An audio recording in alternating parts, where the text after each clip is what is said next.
Assalamualaikum semua. Hari ini kita ke slot praktis formatif berdasarkan buku teks sains KSSM tingkatan 4. Okey, hari ini kita akan lihat praktis formatif yang ketiga di bawah topik yang pertama, 1.3 di bawah standard kandungan alat pemadam kebakaran.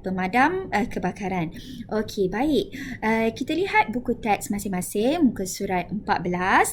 Okey, dalam praktis formatif 1.3 diberikan 3 soalan utama berdasarkan kepada apa yang telah kita pelajari berkait dengan pemadam kebakaran.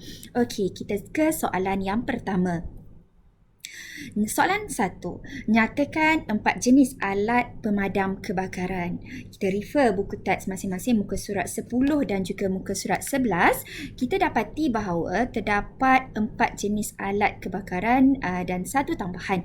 Okey, di mana kita ada alat pemadam kebakaran jenis air, buih, karbon dioksida, serbuk kering dan juga alat pemadam kebakaran, pemadam api ABC.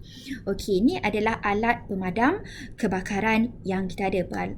Okey, so jadi untuk menjawab soalan ini, nyatakan 4 jenis alat pemadam kebakaran.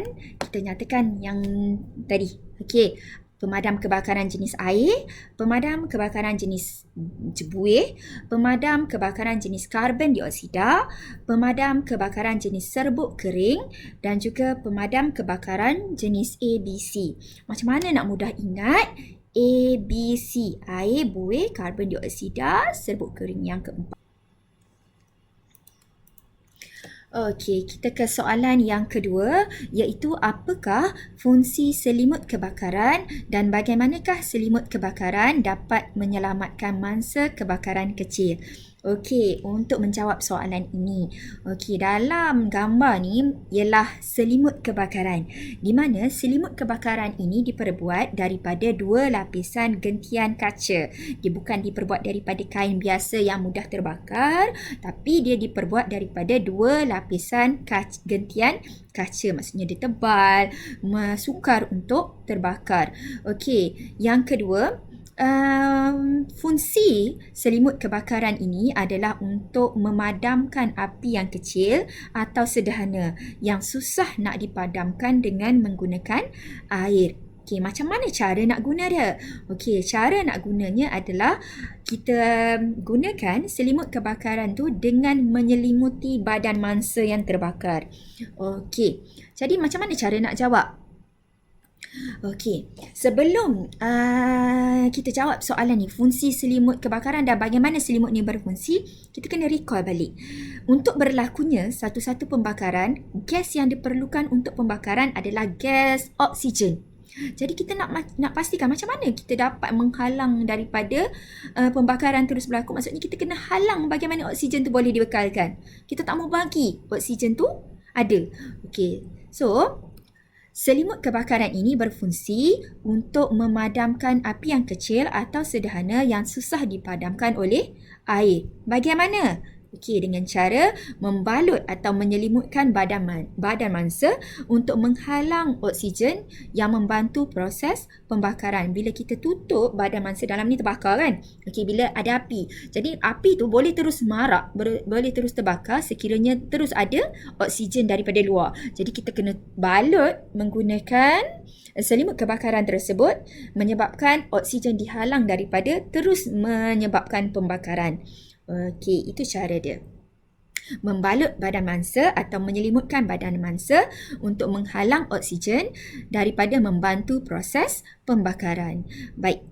Seterusnya adalah soalan yang ketiga.